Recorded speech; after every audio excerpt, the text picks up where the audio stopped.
Hello, I'm Jason Borthwick and this is the Deepdale Podcast, our magazine programme about beautiful North Norfolk, where I chat with interesting people who love this part of the world.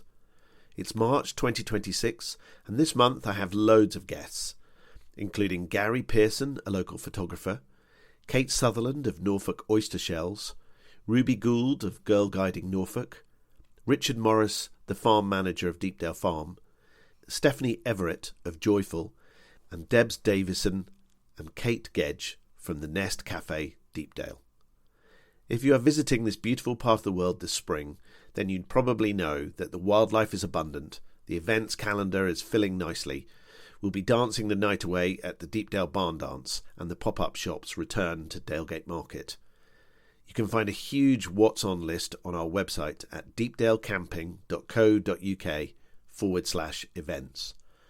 And we are constantly adding to that list, so check back regularly for lots of excuses to visit again. If you do enjoy our podcast, then please leave a review on your favourite podcast app or directory, as those really help others find us.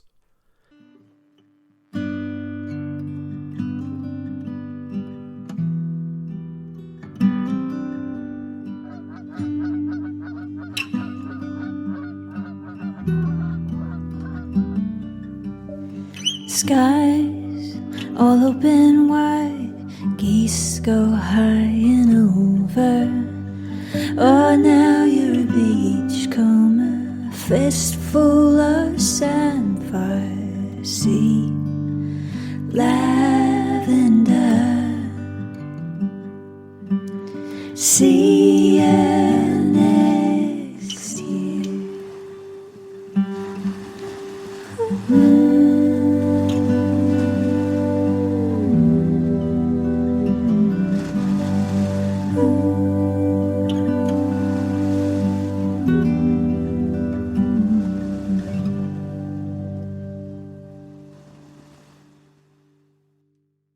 Well, I'm Gary Pearson. I'm a photographer living in Titchwell in Norfolk. Been over here since 1990. I'm just about accepted by the locals now, but I'm originally a Lincolnshire yellowbelly from the other side of the wash at Boston. Well, we are standing on the beautiful hard at Branxter Staithe. It's a wintry view. We are able to stand here, but we have got some layers on. You'll hear the seagulls flying around amongst the few boats that are left in the hard, and there really isn't very many of those at the moment at this time of year. There's a couple of yachts, a couple of little motorboats, and a couple of fishing boats. Everything else being packed away for the winter. Gary, you capture this beautiful place with the most fabulous photos and little videos and stuff. Have you always been a photographer? Not always been a professional photographer. Started really when I was 6 years old. My grandfather gave me my very first camera, which was a little old box brownie way back in the 70s, and it sort of developed from there. I basically started getting more and more into my photography. By the time I was 9, I'd got my first professional camera, and by the time I was 11 I was developing my own films, back in the days when we had the great expense of doing that, although obviously nowadays digital cameras make the photography far more accessible to people. Since then I've sort of gone on in strength, from one strength to another. Gone professional now, been professional for about 5 or 6 years, semi-professional before that for probably another 5 or 6 years. And I suppose it's my passion as well. I do all sorts of photography, not just landscapes, but I do commercial photography. I take photographs of holiday cottages, I take photographs of events such as concerts, things going on at Sandringham. I photograph the King and Queen when they're sort of doing things like the flower show and things like that. So it's a bit of variety, a bit of everything really. And what is it that, brought a Lincolnshire boy to the North Norfolk coast? Back in those days I did something totally different. I was also a sales representative, and I worked for, dare I say it, a tobacco company, and I actually sold cigarettes, and it was back in the days when I myself also smoked, although I have to say thank God I packed that up a long time ago, and so my area became Norfolk, and I moved across this way with my job and also with my wife, and I've been here ever since. So 1990, now been here 36 years, and don't plan to move anywhere else, to be honest. We've sort of fallen in love with it and can't really imagine living anywhere else. And if you had to pick your couple of favourite spots, it's always bad to kind of choose one, but if you picked your sort of favourite 2 or 3 spots on the North Norfolk coast, where would you put your money? As far as coast is concerned, I would probably say certainly here in Brancaster Stave. Another favourite of mine, also because I go boating from there quite a lot, is actually Burnham Overy, and I take my little boat out to Scolt Head Island just for walks and also for my photography. But really everywhere along the North Norfolk coast is just stunning, and photographer's paradise. Do you find yourself with your camera all the time? Is it like a sort of another arm, or is it? Do you actively kind of say, right, I'm not taking the camera this time, I'm just going out, and then you kind of go out with the camera especially? It's very rare for me not to have my camera with me. It's sat in the back of my car this very moment. Well, both of my cameras are sat in the car at the moment. My drone is with me, which I use frequently. It is really like my right arm. And I don't know what I'd do without it. It's sort of my passion. It's something that I will always carry with me. And even if I haven't got my camera with me, which is very rare, I've always got my mobile phone, and that usually comes out and gets me out of a sticky situation. Excellent. I know you do a full range of different photography, but what's your favourite subject? It really has to be landscapes. I love night photography. I'm probably one of the few nutters that will be around here on the coast that sort of sometimes 11, 12, 1 o'clock in the morning taking photographs on a clear night, photographing maybe the northern lights on the rare occasions we get them down here on the North Norfolk coast, photographing other events like the meteor showers and things like that, but anything to do with landscapes, I just absolutely love it. It's just my passion. It's probably the thing that pays me the least money, but it's the thing I enjoy the most, and obviously I have to top my income up photographing other things such as events and people's houses and such like. Yeah, I can understand that. Yeah, I think it's the nature of living on the North Norfolk coast, isn't it? You kind of have to make some money where you can make some money, and you have to enjoy the rest of it for what it is, and for what this beautiful space. So it is incredible. When you look up the harbour now, it's wild and woolly, but my God, it is stunningly beautiful, and it's very difficult not to kind of be in love with this part of the world, isn't it? Really, and even if it's just to stand here, feel quite fresh, and then go to a pub. To be honest, I'd rather be outside doing the photography. It doesn't matter what the weather, storm, snow, rain. It's also variable, and I'm not one of these that sort of like just goes out photographing sunsets and sunrises. I like to do it any time of the day. Yeah. Brilliant. And so if people want to follow you, kind of find out where your work is, that sort of thing, where should they go? Well, I mean, a lot of my business actually comes from places like Facebook and Instagram, so you can find me on there. But just to make it easy, all you have to do is Google Gary Pearson photography, and you'll find me. I usually come back sort of in the tops of the listings, and you can usually find all my social media pages on there. Facebook is probably where I post most of my images, though. Brilliant. Well, you'll see many of them reposted by us on our social media, on Deepdale Camping and Rooms as well. So hopefully that leads people to kind of find you and thing. And we'll also put all the links, all the relevant links on our blog post about this podcast.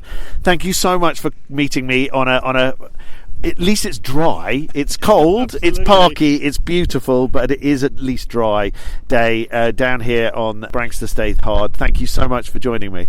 No, thank you, Jason, and thank you to anybody that listens to, and a big thank you to all the people that follow me on Facebook, Instagram, and all my other social medias. I love hearing your comments.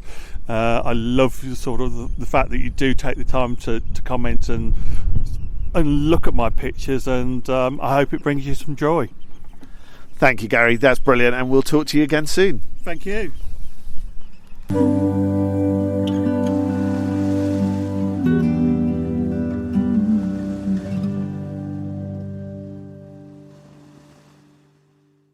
I am with Kate Southerland, who we've known each other for a very, very long time. Yes. Kate runs a business called Norfolk Oyster Shells, but she is also a massive, massive fan of this beautiful part of the world, the beautiful North Norfolk coast. So we thought it'd just be nice to have a chat for the Deepdale podcast and find out sort of, a bit more about Norfolk Oyster Shells, but also a lot more about her favourite places on this fantastic stretch of coast. So welcome to Deepdale Podcast. It's nice to have you here. Thank you very much, Jason. It's very nice to be here. And so tell me a bit more. So you're a local resident, you live in the village. What is Norfolk Oyster Shells all about? So I'm really into sustainability, and I work in a local restaurant and noticed that the oyster shells have been thrown away, and started researching, seeing what I could do with them. After a few failed attempts of making candles that didn't work, I decided to be the woman in the middle. So I basically take them home, wash them, sterilise them, and I sell them on Etsy. Started last year, opened up my shop in April. I've now had over 220 sales, and it's getting bigger, better. Definitely learnt things along the way, but it's hard work. Every afternoon I'm cleaning them, and then normally doing orders in the evening, as well as working at my local pub. What do people buy the oyster shells for? Just to kind of have oyster shells, or to turn them into other things? If so, they need name places for weddings, or they make them into trinket shells, jewellery, so they can like decoupage them, so make them look pretty with different, they put napkins on them. Anybody who follows you on social media, if they look up Norfolk Oyster Shells, they can see all of the amazing little videos that you put visiting all over the coast. You, like me, are a local. You've loved this place. If you had to pick kind of 2 or 3 of your favourite places along the coast, what would you choose? I really love Wells. I love that it's a small fishing village. I love the harbour. The beach is amazing. The beach huts all lined up, really, really pretty. The woods, I love walking through the woods. You can do like a 2-hour walk through the woods, then come along the beach. So Wells and Brancaster are my favourite beaches. Brancaster, I love it because you can see the seals if you're lucky. But how I came to start doing the videos of Norfolk, I did one video that was coming over from the Common down to Brancaster, and I had 17,000 views, and thought people just really liked it. So what I do is I just video the road my husband drives, and then I show about 1.5 minutes. There's Blakeney, Cly, Wells, unedited, as you're driving along the road with some beautiful music. And the response I have is just incredible. People message me just saying thank you for bringing back memories. They've got memories of their family, of their dogs, and it's just really lovely. I really like doing it. It takes me 2 or 3 hours a day to reply to everyone, and I feel like I've made so many new friends, which is crazy because that's not what I intended to do. But I love showing Norfolk unedited as it is, not all these. You have people that show beautiful photos, going out for lunch. That's not what I do. I just show the road as it is. Yeah, I think there's something about the natural beauty of this beautiful place that just needs to be shown in a really fascinating way. And I think your videos remind me a lot of Rosie Newport's from the Accidental Wonky Bank Company. Yeah. They're kind of real videos showing real stuff that's happening, you know, and it's not that Instagram photo. We laugh. We do quite a lot of traveling, and I love watching Instagrammers taking their Instagram videos, because of course what appears on the feed is this beautiful photo with everything in the right place. What nobody sees, which I think I need to start a feed of showing the other side, where they're screaming at their photographer for not getting it right, or they're doing their 3,000th photo because the wind blew or it started raining, or somebody was actually sullying their photo by enjoying the same place that they're clearly trying to promote, which is hilarious. And are you finding that this is kind of a whole different angle than you expected from actually just selling the oyster shells?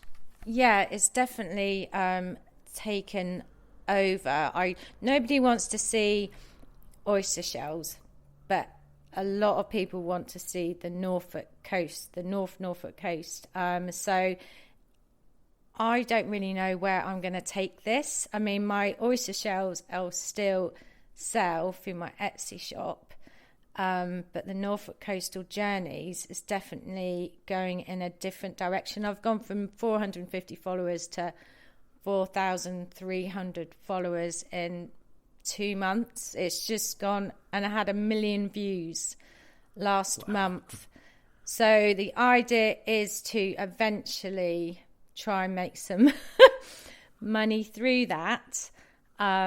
So people can actually send me little stars if they want to support my business, and then Facebook will match it. There's other things. People can subscribe to my channel as well. There's a lot to learn. And I guess with those numbers, you might be able to kind of become an official creator on things like YouTube and stuff, where you can get sort of paid in a different way, can't you? So it's hard, because you're creating the content because it's a place you love, but then it becomes a job in itself to kind of create that content, and if you haven't got a way to draw in kind of interesting thing, and the followers are lovely and the comments are lovely, but they don't necessarily pay the bills, do they? No, so I have to keep things into perspective. But with me, if I have an idea, I go all in.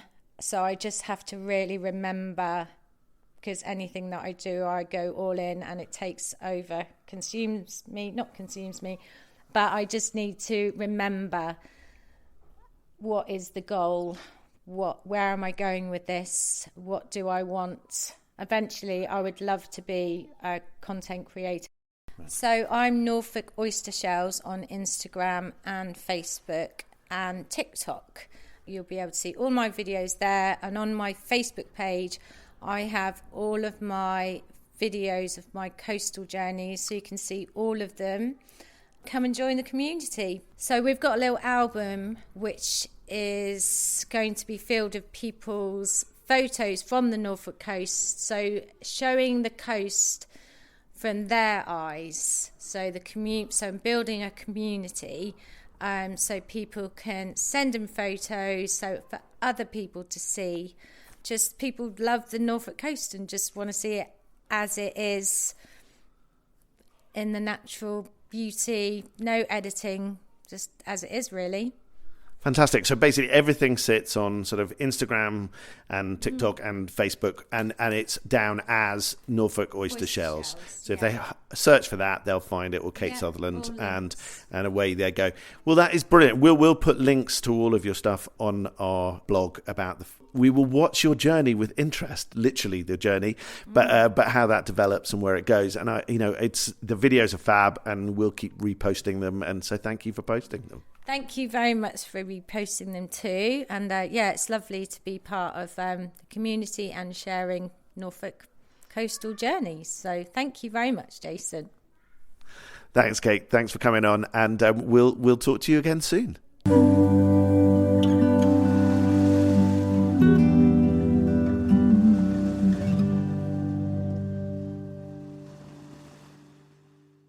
I'm chatting with Ruby Goold about girl guiding. She's going to tell us a lot more about what she does. And for anybody who has a daughter in their life or who wants to volunteer, this is a fantastic way of seeing some of the wider world, from everything from rainbows and brownies to guides and rangers.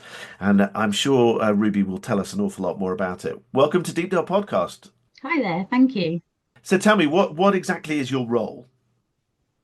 So currently I'm Division Commissioner for Northwest Norfolk, but as every Girl Guiding volunteer knows, we all hold many hats and many roles. And as volunteers, we all take part in Girl Guiding to make sure all our girls learn new skills, have fun, and really grow into resilient, compassionate, and empowered young people. In my current role as Division Commissioner, we have 3 districts in Northwest Norfolk, and they have funny names, but they're called Freebridge Lynn, Gallow, Smithton, and Brothercross. And they range from Sandringham, Dersingham, Snettisham, Hunstanton, Docking, through to Fakenham. Anyone can find a unit close to them if they go on the Girl Guiding website. Fantastic. And so, girls can be involved from sort of age 4 till sort of 18. Is that right? They can be involved. Yeah, I mean, and then I guess you can have volunteers of almost any age. Yes, I mean, our rainbows, brownies, guides, and rangers run from 4 right up to 18. But then we have roles throughout the whole of an adult membership's life. And at the very final, there's a trefoil. And the ladies, they still take part in our activities and they do their own fun things and learn new skills too. So we call it the Girl Guiding family, and it really is. And there's people all over United Kingdom and globally with our WAGS movement. So there's people everywhere involved in Girl Guiding, and we really do welcome new people in to volunteer or as young members. If you're a young girl and you're thinking, you want to go and do something a bit different, and what sort of stuff can you expect to do through the Girl Guiding Network? What sort of things do different age groups do? Starting off with rainbows, which is our youngest, 4 to 7, and going through the different units, it really does progress into many different skills and just so many fun opportunities, really. As you progress upwards, you get to do camps and sleepovers, as well as all your normal unit once weekly meetings where we do all different crafts, we learn new skills, we visit loads of different places, but also we do international trips as well. So as they progress up through, they get to go away and really experience things they never would get to do normally. And I always think of it, it's not school, it's not home, it's this other place where they get to be themselves and really learn and have fun and make new friends. So it really is a positive experience in everyone's life. Have you been involved for a very long time? No, actually, I was a brownie as a young girl, and then I didn't go back to Girl Guiding. I left, and since I've become an adult, I've looked at volunteer opportunities, and I thought, well, that really did give me skills for life, and I loved it. So yeah, joined back. I've now only been in Northwest Norfolk for 5 years, and I've got many hats from Snettisham Brownies leader. I'm also an inclusion lead for Girl Guiding Anglia, and now Northwest Norfolk Division Commissioner. But as we're all a family, we do all help each other out. And so there's so many opportunities for adult members too. Last year I went to Romania on an inclusion trip. And this year we're taking part in the Sandringham RHS Flower Show, which we're all very excited about. As our division, we're the boots on the ground doing the hard work, and we're creating a very large feature garden that will attract many people from not only in Girl Guiding, but we've got VIPs, we've got the BBC. It's so special to be involved with the RHS as it's the first time they've been to a royal residence. And King Charles III is now actually their patron, so it's very special. And this year he has his own legacy garden there that will stay at Sandringham, and he's brought out a biodiversity award, which we have our fingers crossed, and we're working towards that. The garden itself is 80 meters square. It's a very big one. Wow, We that's have huge. girls, yeah, it's huge. And we're running through different badges, from the bee rescuer badge to biodiverse, gardening, grow your own, all skills that girls would learn in their general unit meetings. We're bringing together in a garden. We also have a camp area, which is traditionally Girl Guiding. We have our camp, we have our camp blankets, sing, song, fun, marshmallows, all of that camping. But in the garden as well itself, we have the girls making bug houses, a bee house. We're also learning new skills this year of willow weaving. So we have a wigwam that the girls are going to be willow weaving snails and leaves too. So it's a real effort from everyone, and all the adult members and girls are there for a week-long show at the end of July at actually Sandringham.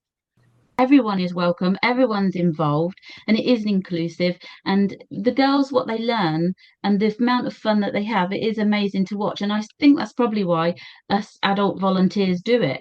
Like last year, we went to Lenwade, the bug park. And it was so much fun, a day just of fun. And we watched butterflies being born, and it was just amazing. And the girls just loved it, every part of it. So every activity we do always brings something new. Also, last year for World Thinking Day, we did a massive sleepover at Linsport, a local sports centre. There was 150 of us, and we did so many different activities, from climb wall to Ninja Warrior, and then did a massive disco. So yeah, the options are endless, and every adult leader in every unit thinks of new ideas. So they work on the theme badges, but we do other stuff as well. So everything's possible. If you wanted to volunteer, which I know is something that every organisation is always looking for, you guys are always looking for more volunteers to come and help out. Can it be male and female volunteers, or is it just ladies? We do have a selection of different roles, and it doesn't just mean that you have to go every week for a unit leader. We have helpers. We also have people in the background who like to organise things or fundraise, for example. There's admin roles, there's support roles, there is everything, and it's really flexible too. So I think the main thing, if someone's interested, they need to go to the Girlguiding main site. And on there, you'll get a choice of when are you available, what type of things would you like to do, what area. And then, honestly, there is everything. There's so many different opportunities in Girlguiding. If they're looking for more information, it's girlguiding.org.uk. Is that right? And they just follow the represented links. And that's whether you want to sign up your daughter to join any level of Girlguiding, which is Rainbows 4 till 7, Brownies 7 till 10, Guides 10 till 14, and Rangers 14 to 18. Yes, that's correct. They can sign up. And then also for any volunteer positions, that's also the place to sign up for those. Is that right? Yes, definitely. There's everything on there. And you can also look through all the different activities we run as well. Fantastic. And I guess you can see quite easily where your nearest Brownies or Rainbows or Guides or Rangers sort of groups are. It'll ask you sort of what you're most interested in, because obviously we do have the different units, but also it will say what areas, and there is a unit absolutely everywhere. You won't not find a unit that needs help as well. So please do sign up. Brilliant. Well, so lovely to speak to you, Ruby. Thank you for joining me on the Deepdale podcast. Really lovely to have you with me. We really look forward to seeing you at the Sandringham show. That'll be wonderful. Really exciting that the RHS are coming to Sandringham, and really fantastic that you guys have got such a big garden, are going to be such an integral part of that. I think it'll be fascinating. Also, if anyone would like to follow our journey, because our garden at RHS is called the Girlguiding Journey, we have an Instagram set up, and you can follow our what we're doing, how we're building the garden. People are donating. It really is a community feel, and we're really lucky because we've been supported by some local companies too. So their details will be on there. So on Instagram at the Girlguiding Journey, all one word. And we'd love for you to follow us along and come visit us, because we're having a scavenger hunt. There'll be freebies and goodie bags, and we really look forward to seeing everyone there. Brilliant. That's fantastic. And what dates is the Sandringham show? July the 22nd to the 26th this year. Well, we really look forward to seeing you at Sandringham. Thank you so much for joining me on the podcast, and continue doing great things with the Girlguiding. Thank you, Jason. Bye.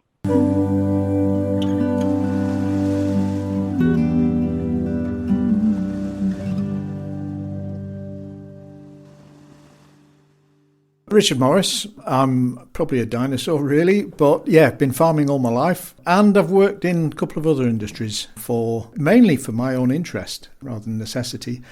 I grew up and left school in sort of the mid-70s, and my main sort of inspiration for going into farming was because I loved nature and loved being outdoors, and that was the driver. But something weird happened, which I've never understood. In the 70s, there was huge excitement in farming for new technology. So fertilizers, sprays, the number of products coming onto the market was huge. The enthusiasm to increase yields was incredible. And I fell into that trap. So like everyone else at college, all my colleagues and friends got carried away with this whole philosophy about industrialised farming, about increasing yields. How many tonnes of potatoes can we get per hectare? Which depended on how much nitrogen we put on. And we were very close, the farm I worked on was very close to UKF Fertilisers in Cheshire at the time. And they came to us one day and said, we want to do some trials on potatoes. And they said, we will give you the nitrogen. You put more and more on the potatoes to see how far you can push yield. And that was it. We had free product. And they wanted us to push and push and push. Increase the yields, which was great. You know, it kept the price down for the public. But there was no comprehension at all of where that nitrogen was going or what damage it was doing. And if you know, those of you who have been around since the 70s, think back about what happened in the countryside, the loss of farmland birds, the loss of invertebrates, frogs around ponds, they all disappeared. And that was mainly because of what we were doing on farms. And it wasn't just, you know, nitrogen use or pesticide use. At the time, when I started, we only had two-wheel drive tractors. And the weather conditions dictated what work we did on the farm in the day. Through the late 70s, early 80s, they developed, the engineers, very clever engineers, developed these four-wheel drive tractors, which suddenly give humans the ability to work land at all times of year when it necessarily wasn't fit to work. You talk to some old soil scientists now, and they consider that's the period where soils in the UK started degrading because we were working them when they weren't fit. And because we had four-wheel drive, we had high horsepower, we started using heavier machinery and the soil got compacted. You sort of think back now, it actually makes a lot of sense.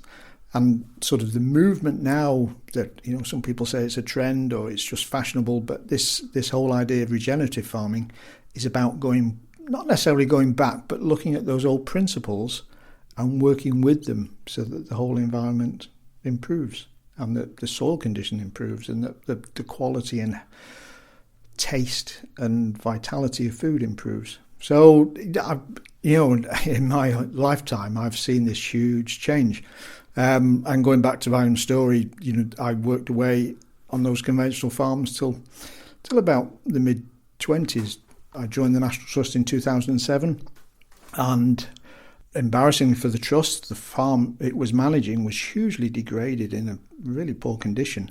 And my challenge, what the directors at the trust said was, you know, don't be embarrassed, don't try and hide what the situation is, but do something about it. You've got to improve it. So that was when we took that farm into organic conversion. And that's how I've been farming principally for the sort of last 20 years. And hence my interest in Deepdale, my excitement about coming here and the opportunities to share my experience with the Deepdale team and hopefully together move forward. So I'm sitting in the farm office at Deepdale Farm and I am chatting to Richard Morris. He is our farm manager and he has been working here for not quite a year yet. It was a massive baptism of fire when he came on site, just as it was when my sisters took over the farm, when I stepped back. I think it's a challenge that he is relishing in many ways, probably goes home some days and goes, oh my God, what have I done? He is really stamping his mark, a really positive mark on Deepdale and what it is that we've been trying to do here, kind of following on from my original conversion to organic and, you know, with regenerative farming at the heart of that, really. I've always described myself as organic with a small o. It was a great advantage to go organic because we could get a big stewardship scheme which could help us repair the soils. And now Richard is dealing with taking on that amateurish version that I put in place, understanding the new and interesting developments that are coming out from DEFRA's various rules that they're developing now that we're no longer part of the EU, and working out what will work on Deepdale in all the various different guises. So where are we at this point in the year with farming?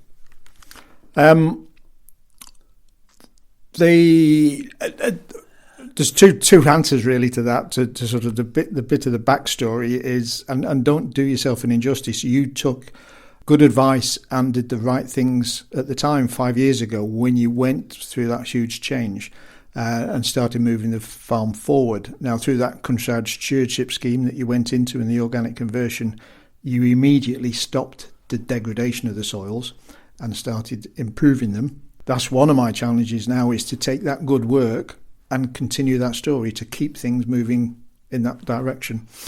So there's a whole backstory there about how we do that.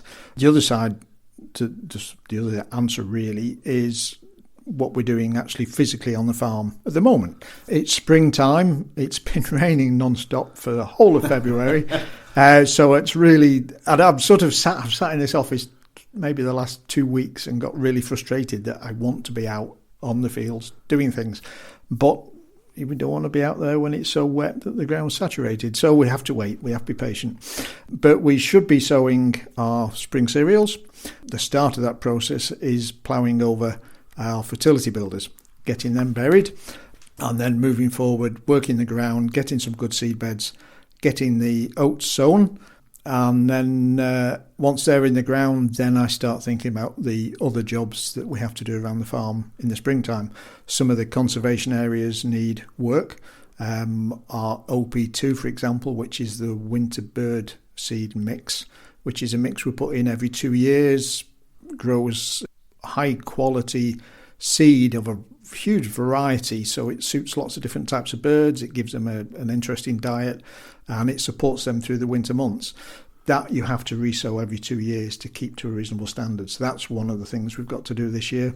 And then our fertility building crops, that's the phase in organic production where you build nitrogen in the soil and put some of the nutrients back. They need some TLC. So some of them need a sort of top dressing, a bit more seed. Some of them need topping, getting ready so that as soon as the soil warms, once the soil's getting towards sort of 10, 12 degrees, they will be ready to jump out the ground. And when they're growing, that's when they're producing the nitrogen and the nutrients, and they bring nutrients up from deep and they make it available for the following crops. So that's all that. Looking after the fertility building phase in organic farm is almost as important as the cereal phase. You've got to put the same amount of dedication into both. So it's a very, I couldn't work in a country where we didn't have 4 seasons. I love all 4 seasons. I tend to get a little bit bored towards the end of each one, and I get really excited about the start of the next one. So it's sort of, that's why I couldn't live somewhere where they only had 2. But no, it's a lovely time. You sort of wake up in the morning and it's just coming light, and you just have a natural enthusiasm to get up and get on with it. And when it keeps raining and it holds you back, you get quite frustrated. And so today you've been playing with a new plough sort of option, kind of having looked to see whether that's suitable.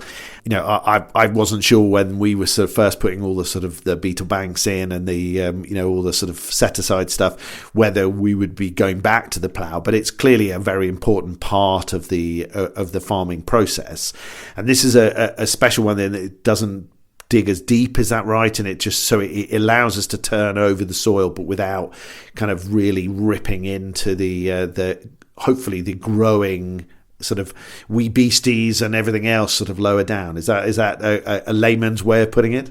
Yeah, it's very easy to look back and say, what have we done? So you think for, 800 years, 1,000 years, we've been ploughing with oxen, we've been ploughing with horses. And they've managed to turn over very heavy land and turn it into a decent seed bed where they get a crop. And that is really hard work with a horse or an ox. But what they were doing is ploughing very shallow. If you go and look at go to an agricultural show and watch the heavy horses ploughing, they're only ploughing the top 4 inches of the soil.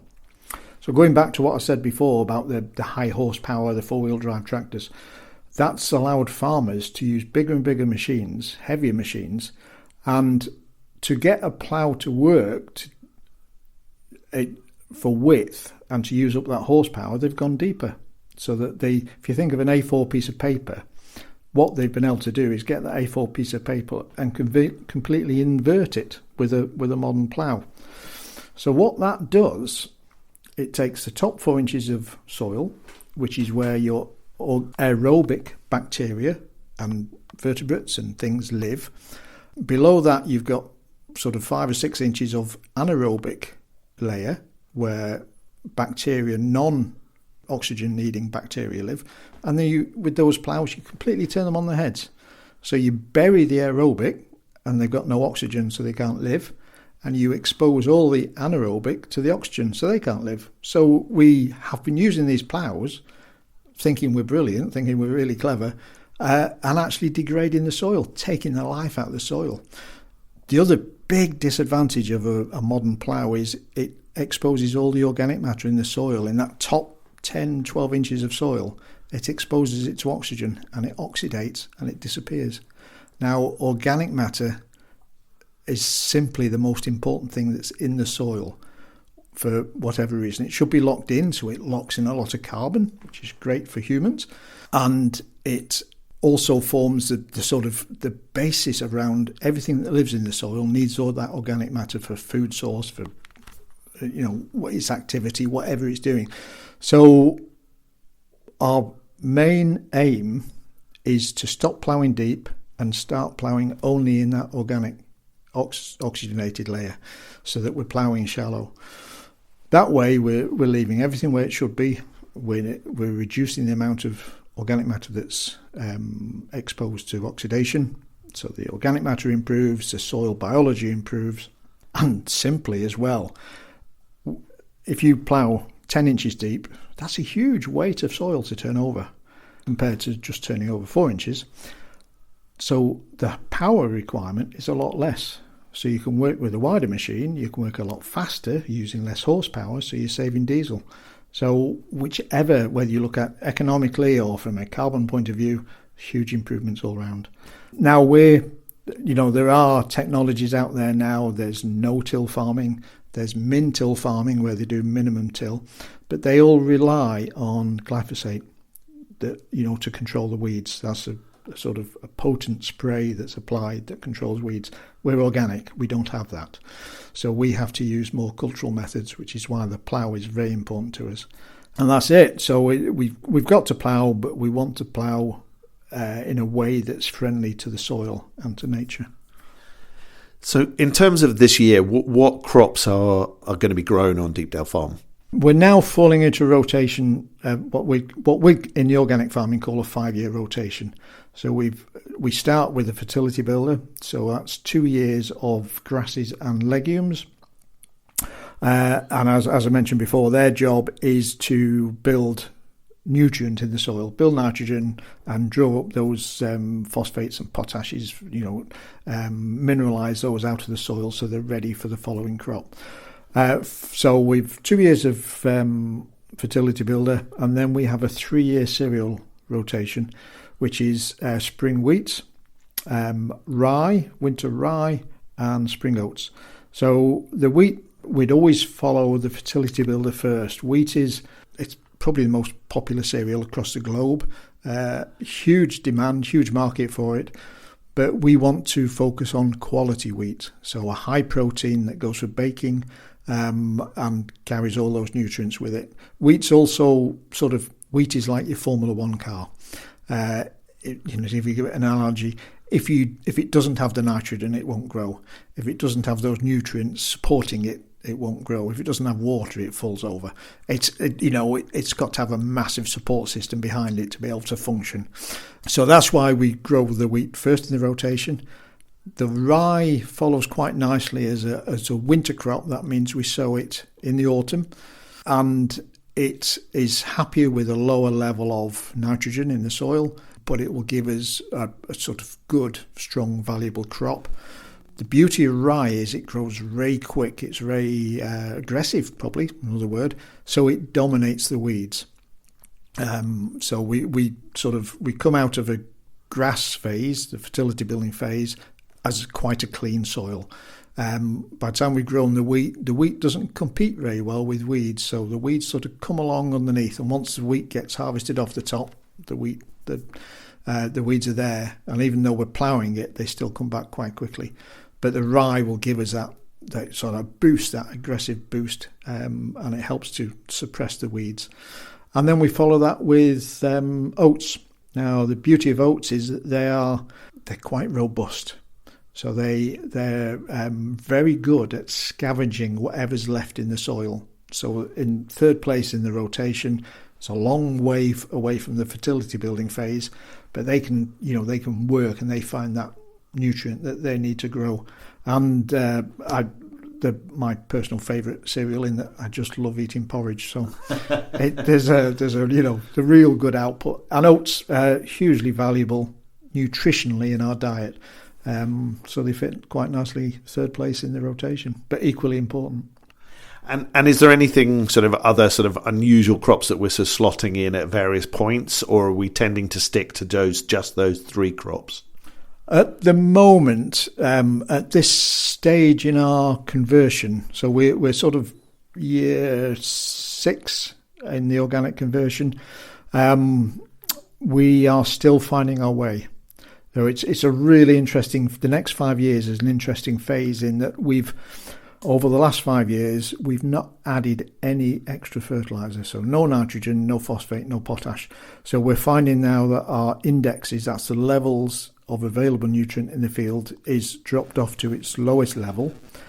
What we grow going forward depends on our ability to bring those nutrients or make them available to the plant. So we're going through this quite a big learning phase. Our soil type is very light, so very sandy soil. The problem with sandy soils is they wash out, so anything that's there gets washed out very quickly.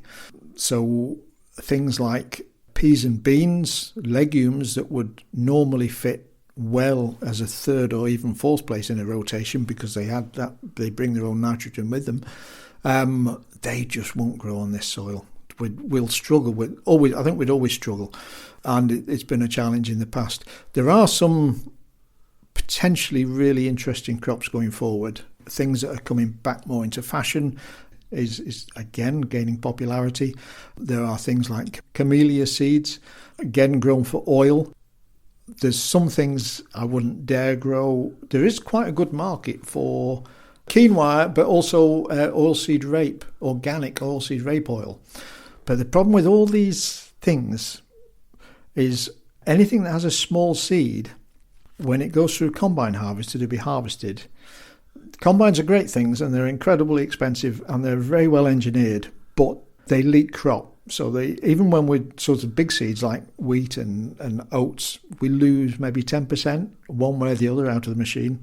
If you lose that quantity of small seeded things, you've got a massive problem with volunteers coming back in your next crop. Yeah. So you get this contamination.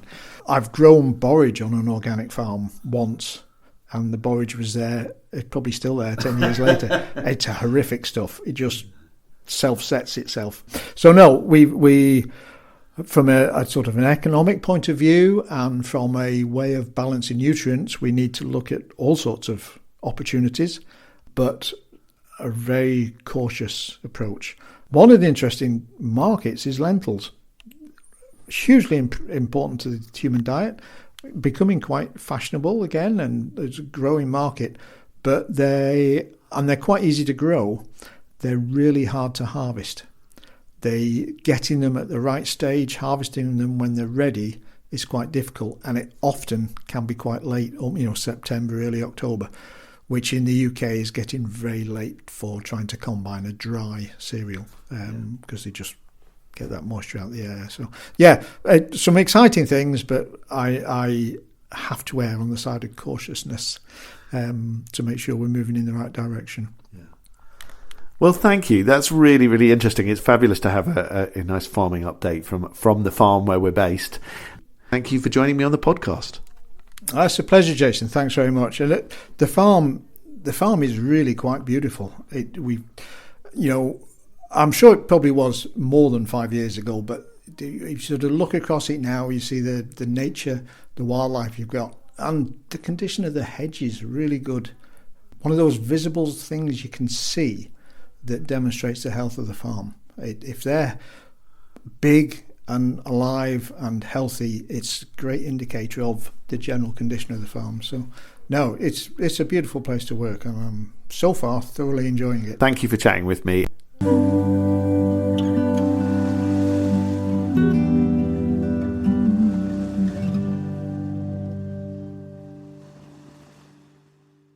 sitting in the sitting room. We were going to meet up in West Shop, but there's quite a lot of renovation going on and a lot of painting, and we thought, let's just escape from that for the moment. And I am with Stephanie, our newest member of the Dalegate Market sort of Deepdale crew.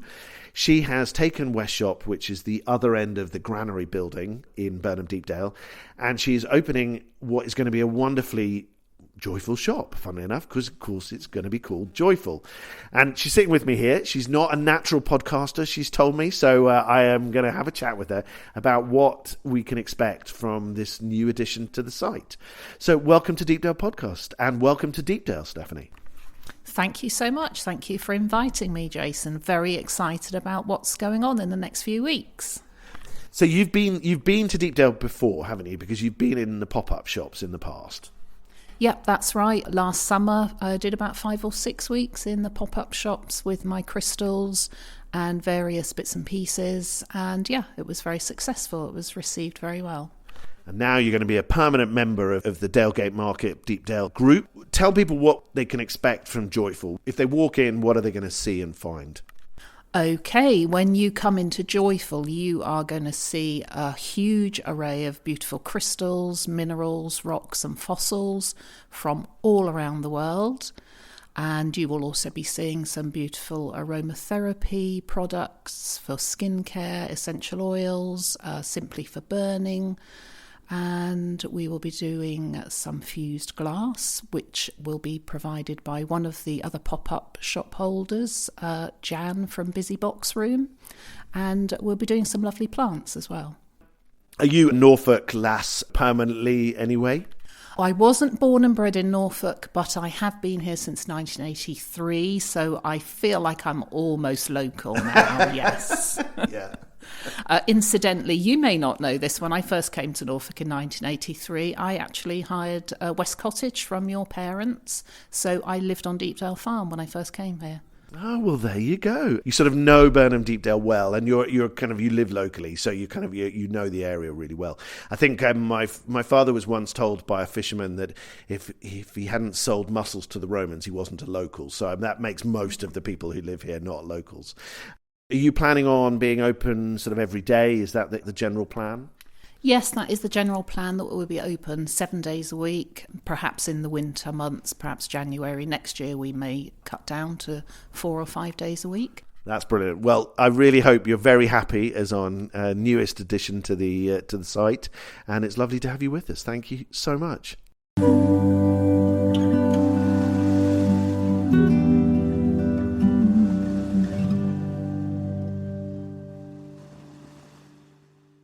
So I am talking to mother and daughter team who are going to be behind the Nest Café at Deepdale.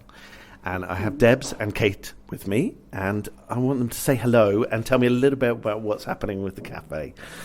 Hi, I'm Debs. I'm the mother part of the duo, and as Jason's already said, we've been working so hard the last month with a real combination of family and friends, and who we couldn't have done any of this without, because they've just been amazing.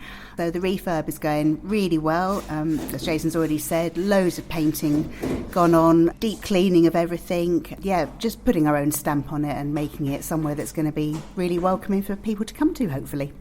What's the biggest success in the last month?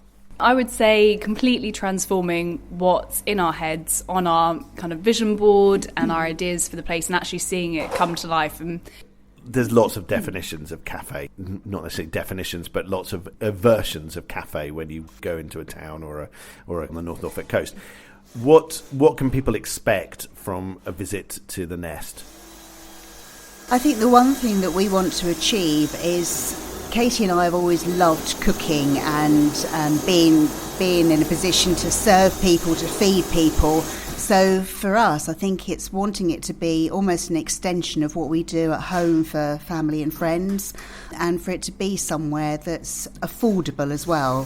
There's such a variety of eating places along the coastline, from kind of the gastro pubs to the more sort of niche cafes and things, but we want to be somewhere that is more sort of homely and a lot of homemade stuff, and affordable for families. What sort of things are you going to be on offer? So we're going for a full breakfast menu. So you can expect your typical full English breakfast. We've got some brunch options on there. We've also going for light lunches, so your sandwiches, jacket potatoes, your soup of the day, things that are really accessible to everyone so that you know what you're getting and you can expect to have something really good quality. And as Mum was saying, our USP really is that things are home baked. We want to be able to keep that in-house as much as possible and serve the things that we have lovingly made. You guys have been involved with Deepdale for a few years now. You've kind of met people. You've been running your horse box here for a lot of events and through the summer holidays. And have you found that's useful in terms of developing your ideas for the cafe going forward? Yeah, very much so, because I think it's from starting small for us in the horse box and having that time and space to engage with people has meant that we've had lots of feedback on what we've done in the horse box. So I think it's quite a natural progression to think about how we expand the offering in the cafe based on what our regulars have said about what we've served so far. So that's been really helpful. And also, having been here for 3 years now, it's given us a good opportunity to get to know a lot of the local people, and we've had a lot of support from them, which is really kind of reflected on the feedback with all the social media posts that we've done since the start of the renovation. And so a lot of encouragement from that, which going forward helps you make the right choices with regard to what you offer in the cafe. Yeah. Are you guys cooking, or are you going to have a team behind you? We initially will be starting off as the dream team that we are, just the duo, but we will be looking to expand our team and making sure that we've got the right people for the kind of vibe that we're going for. Obviously, we're quite particular in how we've run our business and how we want to present the business to the general public. So we're hoping that we can expand the team into getting even more amazing people behind us to serve and really spread what we're doing in the cafe. Come and enjoy some of the lovely food. I wish you the best of luck. We're all very excited about it. The buzz you've created on your social media has been fantastic. Lots of people commenting on it. If people want to know more, they can head to the Dalgate Market website and click on the Nest Café logo and find out a bit more information.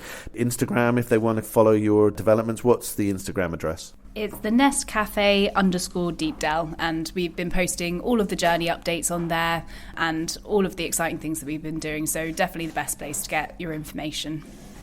Good luck, ladies. I hope it is absolutely fantastic. It's lovely to have you both involved permanently here at Deepdale.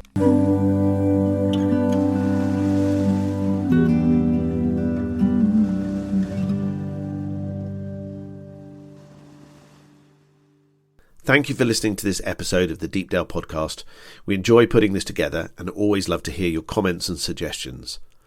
Please email podcast@deepdalepodcast.co.uk, and if you know someone you think we should chat to, please ask them to get in touch. There is a large back catalogue of episodes, and you can find them on any good podcast app or directory by searching Deepdale Podcast, or go to our website deepdalepodcast.co.uk.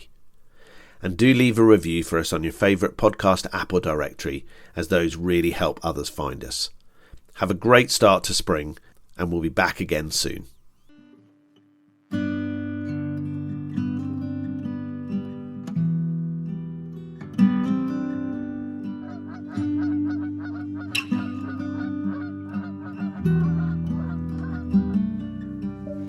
Skies all open wide, geese go high and over. Oh, now you're a beachcomber, fistful of samphire sea, lavender. See you next year.